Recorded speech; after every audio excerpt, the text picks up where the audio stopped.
여호와께서 모세에게 이르시되 너는 이 말들을 기록하라. 내가 이 말들의 뜻대로 너와 이스라엘과 언약을 세웠음이니라 하시니라. 모세가 여호와와 함께 40일 40야를 거기 있으면서 떡도 먹지 아니하였고 물도 마시지 아니하였으며 여호와께서는 언약의 말씀 곧 십계명을 그 판들에 기록하셨더라. 모세가 그 증거의 두 판을 모세의 손에 들고 시내산에서 내려오니 그 산에서 내려올 때에 모세는 자기가 여호와와 말하였으므로 말미암아 얼굴 피부에 광채가 나나 깨닫지 못하였더라. 아론과 온 이스라엘 자손이 모세를 볼 때에 모세의 얼굴 피부에 광채가 남을 보고 그에게 가까이 하기를 두려워하더니 모세가 그들을 부르매 아론과 회중의 모든 어른이 모세에게로 오고 모세가 그들과 말하니 그 후에야 온 이스라엘 자손이 가까이 오는지라. 모세가 여호와께서 시내산에서 자기에게 이르신 말씀을 다 그들에게 명령하고 모세가 그들에게 말하기를 마치고 수건으로 자기 얼굴을 가렸더라. 그러나 모세가 여호와 앞에 들어가서 함께 말할 때에는 나오기까지 수건을 벗고 있다가 나와서는 그 명령하신 일을 이스라엘 자손에게 전하며 이스라엘 자손이 모세의 얼굴에 광채를 보므로 모세가 여호와께 말하러 들어가기까지 다시 수건으로 자기 얼굴을 가렸더라. 모세가 이스라엘 자손의 온 회중을 모으고 그들에게 이르되 여호와께서 너희에게 명령하사 행하게 하신 말씀이 이러하니라. 엿새 동안은 일하고 일곱째 날은 너희를 위한 거룩한 날이니 여호와께 엄숙한 안식일이라. 누구든지 이날에 일하는 자는 죽일지니 안식일에는 너희의 모든 처소에서 불도 피우지 말지니라. 아멘. 금송아지 사건으로 인하여서 하나님과 이스라엘 백성 사이의 언약이 깨졌습니다. 그러나 모세가 중재를 하죠. 그래서 모세의 중재로 인하여서 하나님께서 이스라엘과 다시금 언약을 맺어 주시기로 하셨습니다. 그래서 모세에게 두 돌판을 처음 것과 똑같이 만들어서 시내산으로 가지고 올라오라 라고 하세요. 모세가 그 산 위로 올라갑니다. 그곳에서 하나님께서는 하나님의 이름을 알려주셨습니다. 당연히 여호와다라고 알려주시면서 두 가지를 말씀을 하셨는데 첫 번째는 은혜의 하나님이고 두 번째는 질투의 하나님이었습니다. 하나님께서는 분명히 은혜의 하나님이시지만 동시에 질투의 하나님이시기도 하시죠. 그러니 지금 다시 하나님과 언약을 맺게 되는 이스라엘 백성은 하나님께서 은혜의 하나님이심과 동시에 질투의 하나님이시다라는 사실을 기억하고 양쪽의 균형을 잘 맞추어야 할 것입니다. 이제 오늘은 시내산 위에 있던 모세가 시내산 아래로 내려오는 내용이에요. 그때 모세의 얼굴에서 광채가 나고 그것을 수건으로 가린다라고 하는 유명한 내용입니다. 먼저는 이 말씀의 내용을 간단히 살펴보고 이 말씀과 비슷한 사건이 복음서에서 나와요. 그래서 그 복음서 내용을 잠깐 살펴보고 그리고 이 두 사건을요. 바울이 고린도 후서에서 어떻게 해석하는지를 우리가 살펴보면서 적용하는 것으로 마치려 합니다. 오늘도 우리에게 말씀하시는 하나님의 말씀을 함께 듣기를 원합니다. 오늘 말씀 첫 부분에서 하나님께서는 시내산 위에 있는 모세에게 이렇게 말씀을 하세요. 27절과 28절을 보면 하나님께서 뭐라고 하십니까? 너는 이 말들을 기록하라. 내가 이 말들의 뜻대로 너와 이스라엘과 언약을 세웠음이니라. 아멘. 이렇게 말씀을 하세요. 이 말들을 기록하라고 하십니다. 그것으로 이스라엘과 다시금 언약을 맺으셨기 때문에 하나님께서 지금 여기서 말씀하신 말씀들은 무척 중요해요. 그래서 언약의 말씀들, 다시 말하면 십계명이 돌판에 기록이 되는 것입니다. 그 다음에 나오는 내용은 이제 모세가 산 아래로 내려오는 내용이죠. 모세가 증거의 두 판을 손에 들고 시내산에서 내려와요. 근데 그때 아주 특별한 사건이 발생합니다. 모세의 얼굴 피부에서 빛이 나는 겁니다. 광채가 나는 거죠. 얼굴이 빛나는 것입니다. 모세가 하나님과 말할 때 얼굴에 광채가 났었는데 그것이 산 아래에 내려와서도 계속 되는 것이죠. 여러분 한번 생각해 보시죠. 사람 얼굴에서 빛이 나요, 막. 근데 그냥 저분 너무 잘생겼다, 너무 예쁘다 해서 막 얼굴에서 빛난다 이런 빛이 아니라 물리적으로 얼굴에서 막 빛이 난다고 생각해 보십시오. 얼마나 놀라겠어요. 아론과 이스라엘 백성은 모세의 얼굴에서 막 광채가 나는 것을 보고 너무 두려운 거예요. 가까이 다가가기가 두려운 것입니다. 그때 모세가 그들을 부르고 그제서야 사람들이 모세에게로 와서 말을 합니다. 31절부터 33절까지를 보면 모세가 그들을 부르니까 그제서야 사람들이 그에게로 와서 모세와 말을 하였다라고 되어 있어요. 이때 모세는 하나님께서 시내 산 위에서 주신 모든 말씀을 그들에게 알려주면서 그 말씀으로 명령을 합니다. 이 말씀은 하나님께서 언약을 맺으시며 우리에게 명령하신 내용이니까 우리 모두는 이 명령을 지켜야 한다라고 말을 했겠죠. 그렇게 말을 하기를 마친 다음에 모세가 한 일은 무엇이냐면 수건으로 얼굴을 가리는 것이었어요. 그런데 모세가 계속 그렇게 수건으로 얼굴을 가리고 있었던 것은 아닙니다. 34절, 35절을 보면 거기에 이렇게 되어 있어요. 그러나 모세가 여호와 앞에 들어가서 함께 말할 때에는 나오기까지 수건을 벗고 있다가 나와서는 그 명령하신 일을 이스라엘 자손에게 전하며 이스라엘 자손이 모세의 얼굴에 광채를 보므로 모세가 여호와께 말하러 들어가기까지 다시 수건으로 자기 얼굴을 가렸더라. 아멘. 모세가 하나님 앞에 들어가 말을 할 때에는 수건을 얼굴에서 치웠습니다. 그러다가 이스라엘 백성에게로 와서 하나님의 명령을 다시금 전할 때에는 수건으로 얼굴을 또 가려요. 즉 하나님 앞에서만 수건을 얼굴에서 치웠고 이스라엘 백성 앞에서는 수건으로 얼굴을 가린 것입니다. 이렇게 모세의 얼굴에서는 계속해서 광채가 났다라는 사실을 우리는 여기서 이 구절을 통해서 알 수가 있는 것이죠. 이제 그 다음에 나오는 35장 1절부터 3절까지의 말씀에서는 모세가 이스라엘 백성에게 말하는 내용이 나옵니다. 모세가 이스라엘 자손의 온 회중을 모으고 그들에게 이르되 여호와께서 너희에게 명령하사 행하게 하신 말씀이 이러하니라. 엿새 동안은 일하고 일곱째 날은 너희를 위한 거룩한 날이니 여호와께 엄숙한 안식일이라. 누구든지 이 날에 일하는 자는 죽일지니 안식일에는 너희의 모든 처소에서 불도 피우지 말지니라. 아멘. 이스라엘 백성의 모든 회중을 모아서 하나님의 말씀을 다시 전합니다. 여러분 35장을 보면 이제 계속 모세가 여호와께서 명령하신 내용이 이러하다라고 하면서 계속 얘기를 하는 내용이 그 뒷부분에서도 나오는데 오늘 말씀을 35장 3절까지 끄는 이유는 이제 히브리 성경을 이렇게 계속 전해져 왔던 그 히브리 성경이 있습니다. 히브리어로 된 성경이 있는데 그 성경에서 단락을 나눌 때 3절까지 끊었어요. 그래서 제가 3절까지로 보는 것인데 여기까지를 한 단락으로 보고 오늘 말씀을 함께 듣겠습니다. 여기서 모세가 하나님의 말씀을 다시 전하죠. 여기서 전하는 핵심은 무엇이냐면 안식일 계명이에요. 여기서 나온 내용은 앞에서 나온 내용과 거의 비슷합니다. 되게 출애굽기에서 안식일 내용이 엄청 자주 나오죠. 안식일은 거룩한 날이기에 하나님 앞에서 반드시 휴일로 보내라 라는 것이죠. 일을 하지 말아야 된다라는 것입니다. 하지만 여기서는 안식일의 처소에서 불도 피우지 말라라는 명령도 나오죠. 그만큼 더욱 엄격하게 하나님의 명령인 안식일을 지켜야 한다라는 그런 뜻입니다. 여러분 여기까지가 오늘 말씀의 내용이에요.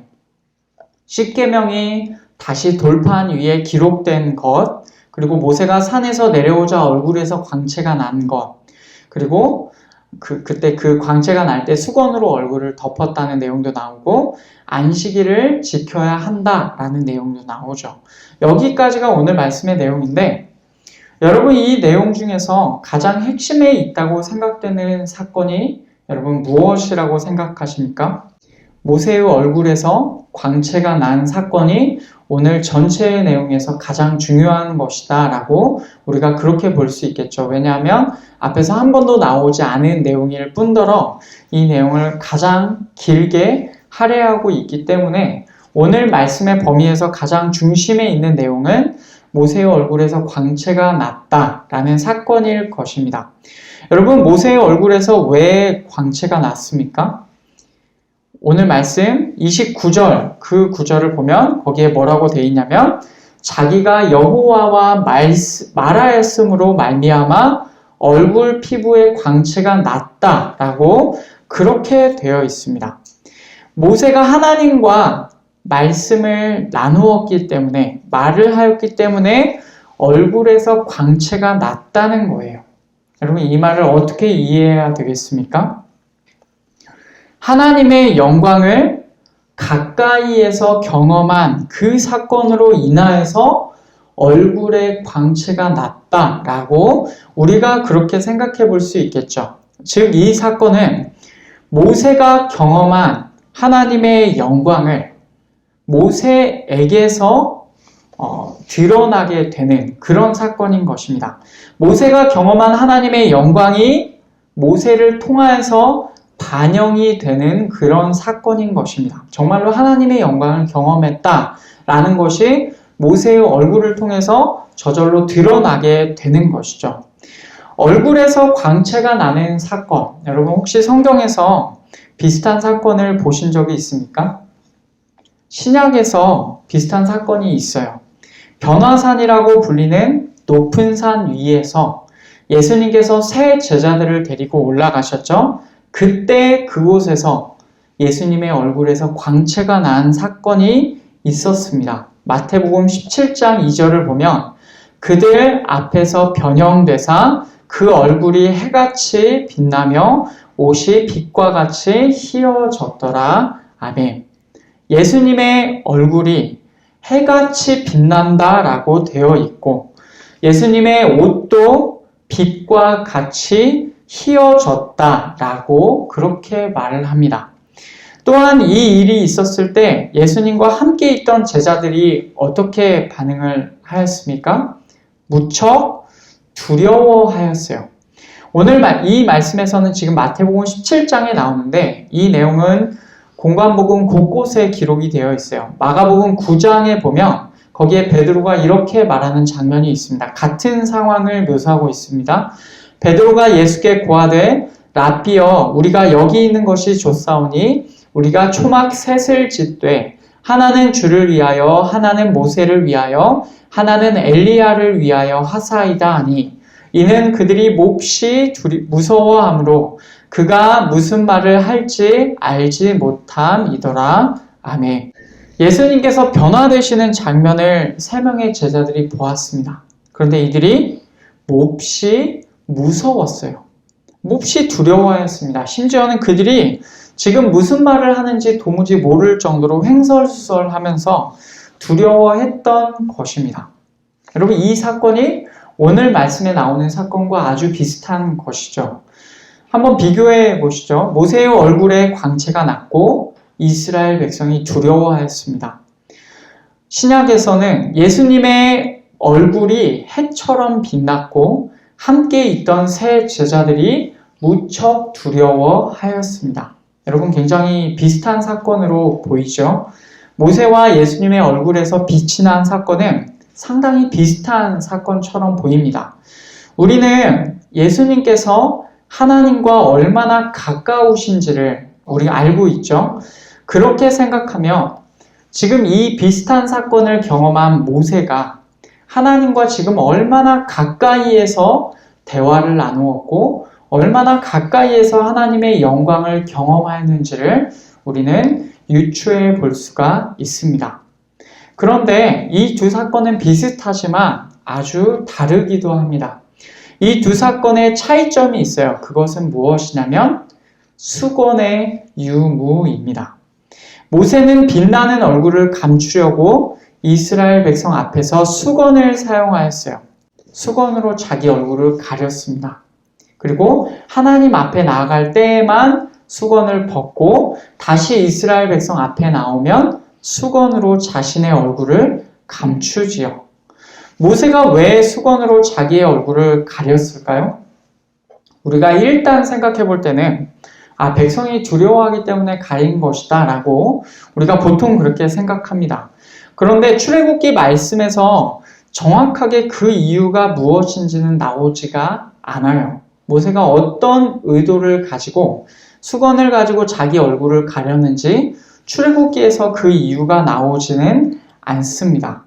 오히려 그 이유는 어디에서 나오냐면 고린도 후서에서 나와요. 바울이 이 사건을 해석하는 장면이 나오는데 거기에서 모세가 왜 얼굴을 수건으로 가렸는지 그 이유가 나옵니다. 우리 고린도후서 3장 7절과 13절 말씀을 우리 같이 읽겠습니다. 7절, 13절 말씀 우리 같이 읽겠습니다. 돌에 써서 새긴 죽게 하는 율법 조문의 직분도 영광이 있어 이스라엘 자손들은 모세의 얼굴에 없어질 영광 때문에도 그 얼굴을 주목하지 못하였거든. 우리는 모세가 이스라엘 자손들에게 장차 없어질 것에 결국을 주목하지 못하게 하려고 수건을 그 얼굴에 쓴 것 같이 아니하노라. 아멘. 여러분 그 이유가 무엇입니까?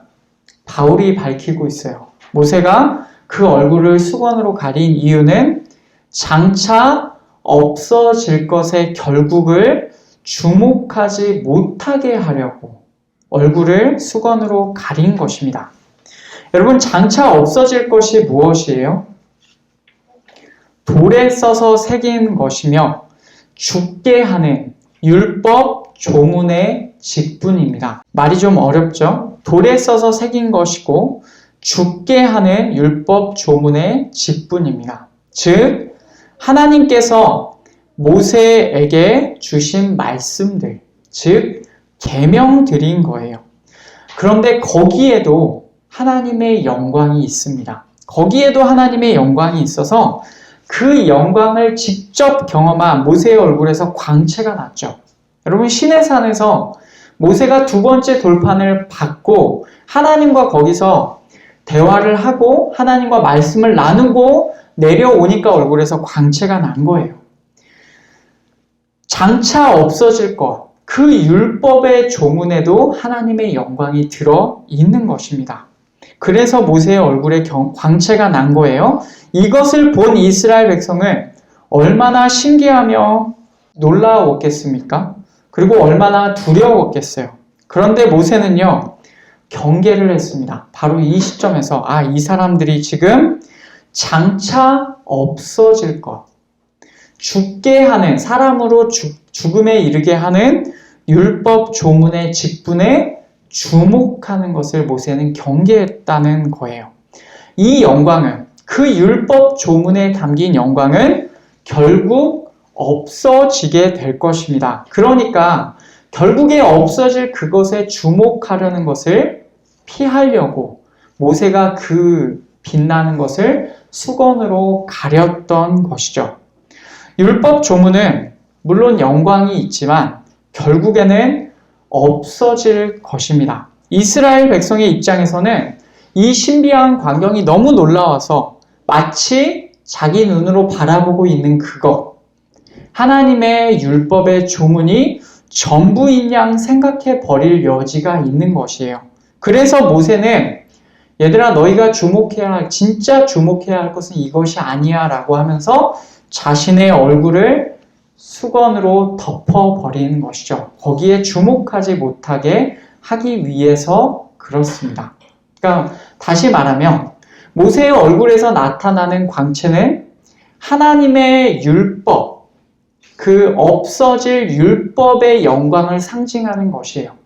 그런데 그것은 결국 없어지게 될 것입니다. 그러니 이스라엘 백성이 그 신비한 광경에 주목하여서 그것이 전부인 것처럼 생각해 버리지 않게 하기 위해서 모세가 그 얼굴을 수건으로 가린 것이죠. 그래서 이스라엘 백성이 그 얼굴을 주목하지 못하게 하기 위해서 그런 것입니다. 하지만 예수님의 경우에는 수건이 없었습니다. 앞에서 얘기한 모세가 맡은 직분은 율법 조문의 직분이죠. 그런데 7절부터 9절까지의 내용을 그 배경을 가지고 한번 보시죠. 제가 읽겠습니다. 돌에 써서 새긴 죽게 하는 율법 조문의 직분도 영광이 있어 이스라엘 자손들은 모세의 얼굴에 없어질 영광 때문에도 그 얼굴을 주목하지 못하였거든. 하물며 영의 직분은 더욱 영광이 있지 아니하겠느냐. 정죄의 직분도 영광이 있은즉 의의 직분은 영광이 더욱 넘치리라. 아멘. 모세가 맡은 직분은 율법 조문의 직분이자 정죄의 직분이에요. 그러나 예수님께서 맡으신 직분은 무엇입니까? 영의 직분이며 의의 직분이죠. 전자보다, 정죄의 직분보다 훨씬 더 영광이 넘치는 직분인 것입니다. 즉, 예수님의 직분이 더 영광스러운 것이며 모세의 직분과 다르게 사라지지 않을 영원한 직분인 것입니다. 그래서 예수님의 직분에서 드러나는 영광은 그것이 사라질 염려가 없기 때문에, 우리가 굳이 해석해보자면 그것이 사라질 염려가 없기 때문에 구약의 모세의 얼굴을 가린 것처럼 그렇게 예수님의 얼굴을 수건으로 가릴 이유가 전혀 없는 것입니다. 왜냐하면 그것을 바라보는 제자들이 정말로 주목해야 될 그것이기 때문에 그래요. 거기에 예를 들어서 원형이 따로 있고 모형이 있는데 그 모형에만 집중하는 그럴 일이 예수님의 얼굴에는 없습니다. 예수님의 얼굴 자체가 원형이기 때문에 그래요. 그래서 실제로 변화산 기사에서 예수님의 얼굴에 드러나는 빛을 수건으로 가렸다라는 내용이 전혀 없는 것입니다. 이렇게 모세의 광채 사건과 예수님의 광채 사건은 비슷하면서도 달라요. 그 광채를 가리는 수건이 있고 없고가 차이점인데 이것을 통해서 무엇을 알 수 있냐면 직분의 지속성의 차이를 우리가 알 수 있는 것입니다. 그런데 사도 바울은 뭐라고 합니까? 그 고린도후서 뒷부분에 보면은 이 수건이 아직도 존재한다라고 그렇게 말을 해요. 고린도후서 3장 14절 15절을 보면 이렇게 되어 있습니다. 그러나 그들의 마음이 완고하여 오늘까지도 구약을 읽을 때에 그 수건이 벗겨지지 아니하고 있으니 그 수건은 그리스도 안에서 없어질 것이라. 오늘까지 모세의 글을 읽을 때에 수건이 그 마음을 덮었도다. 아멘. 여러분, 이 수건이 하는 역할이 무엇입니까? 모세의 얼굴을 가린 수건이 한 역할. 그것은 장차 없어질 것의 결국을 주목하지 못하게 하는 거예요. 사람을 정죄하고 결국 죽음에 이르게 하는 율법 조문에 거기에도 있는 영광에 주목하지 못하게 하는 것입니다. 그리고 진짜를 바라볼 때까지 그것에 주목하지 못하도록 하게 하는 것이죠. 그런데 결국 이것은 그것으로 가리는 것은 없어지게 될 것입니다. 그런데 이때 아직까지 사도 바울이 얘기하는 이 시점까지 그 영광을 가려둔 수건이 존재한다라고 얘기를 합니다. 오늘까지도 구약을 읽을 때에 그 수건이 벗겨지지 않는다라고 해요. 이 말이 무슨 말입니까? 아직도 사람들이 율법 조문에 있는 영광에 아직도 마음이 사로잡혀 있다라는 것입니다. 실체가 아닌 것에 주목하지 못하게 하려고 수건으로 가려놓은 것인데 이제는 그 수건으로 가려놓은 모형의 것이 전부인 줄 알고 모형에서 드러나는 영광에 모든 마음이 사로잡혀 버렸다라는 것입니다.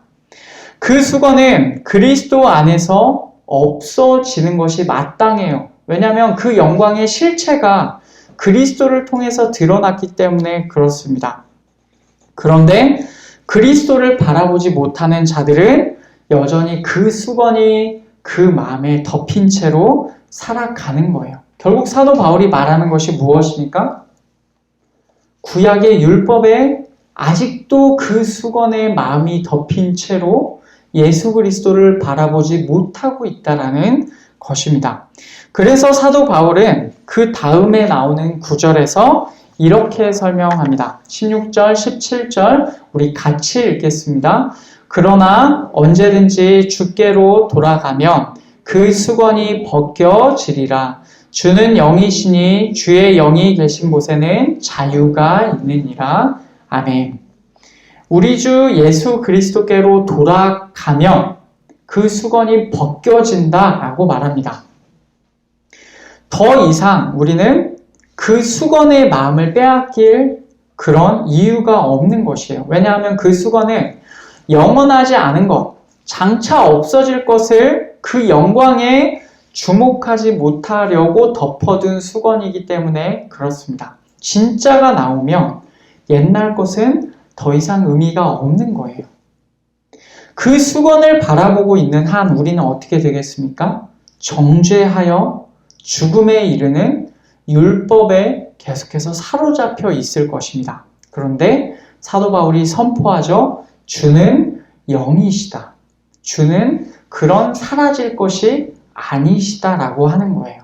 우리 주께서 맡으신 직분은 훨씬 더 영광스럽고 없어지지 않는 영원한 것입니다. 그러니 이제는 더 이상 그것에 주목하지 못하게 하려고 더 이상 수건으로 덮어둘 이유가 없는 것입니다. 그리고 영이신 그분 안에 우리가 거하면 더 이상 정죄의 두려움에 시달릴 이유가 없는 것입니다.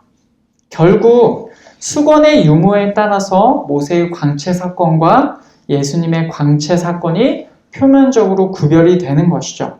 수건이 있는 모세의 광채 사건은 영원하지 않은 것, 즉 정죄가 있는 옛 언약의 율법의 조문, 그 돌판 위에 새겨진 것, 그것을 포함하는 하나님의 모든 율법들을 가리킵니다.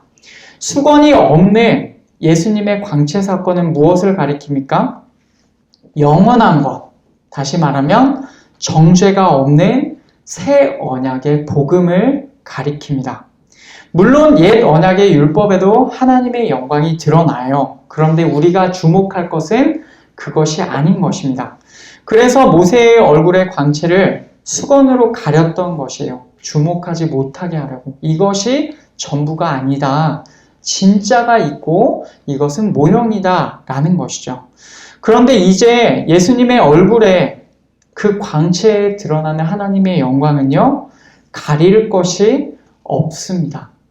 예수님께서 맡으신 직분은 영원한 것이고 모형이 아닌 실체입니다. 그 직분 이상의 어떤 것이 더 이상은 필요하지가 않아요. 주의 영이 계신 곳에 있는 그 자유함으로 우리는 충분합니다. 우리의 구원에 이르기에 충분한 것이에요. 이것이 오늘 말씀을 바라보는 사도 바울의 해석입니다. 여러분, 그러면 이 말씀을 우리는 어떻게 적용해야 되겠습니까? 그 적용의 차원에서 오늘 말씀 마지막 부분에 있었던 안식일 명령을 한번 살펴보겠습니다. 원래 여러분, 안식일 명령은 아주 엄격하게 지켜야 합니다. 안식일에는 모든 처소에서 불도 피우지 말아야 해요. 어겼을 때는 어떻게 됩니까? 그 법에 따라 정죄를 받게 되고 죽임당하게 되는 것이죠. 이 거룩한 날에 하나님의 거룩을 침해하게 되었기 때문에 죽음을 당하게 되는 것입니다. 그러나 신약에서 예수님께서는 이 안식일 명령에 어떻게 반응하셨습니까? 예수님께서는 아주 파격적으로 대응하셨어요. 안식일에 밀 이삭을 잘라 먹는 것을 옹호하시기도 하시고 병자도 고치십니다. 여러 가지 안식일에 금해져 있다라고 당시의 유대인들이 믿던 것을 예수님께서 다 뒤집어 엎으시는 거예요. 유대인들이 금지해 온 것들을 파격적으로 뒤집어 엎으시면서 예수님께서 그렇게 안식일 계명을 해석하십니다. 유대인들은 수건이 그 마음에 덮여 있어서 구약의 율법에서 드러나는 영광, 그리고 덧붙여서 그들의 조상들이 해석해온 조상들의 구전, 그리고 유전, 그런 것들을 전부인 줄 알고 그렇게 살았습니다. 그런데 예수님께서는 그 수건이 더 이상 필요하지 않은 분이시죠. 율법 조문에 사로잡히신 것이 아니라 하나님의 영광 앞에서 하나님께서 기뻐하시는 바를 따라 자유롭게 행하셨습니다. 물론 우리는 예수님은 아니죠. 우리가 예수님은 아닙니다. 예수님을 따르는 이런 모습이 다만 우리에게도 필요할 것입니다. 여러분, 우리가 지향해야 할 곳은 어디입니까? 수건이 덮여있는 모세의 광채가 아니라 수건이 없는 예수님의 광채이죠. 사도 바울은 고린도 후서 3장 마지막 절에서 이렇게 말을 합니다. 우리가 다 수건을 벗은 얼굴로 거울을 보는 것 같이 주의 영광을 보매 그와 같은 형상으로 변화하여 영광에서 영광에 이르니 곧 주의 영으로 말미암음이니라. 아멘. 사도 바울이 뭐라고 합니까? 우리가 다 수건을 벗은 얼굴로 주의 영광을 거울을 보는 것 같이 본다고 해요.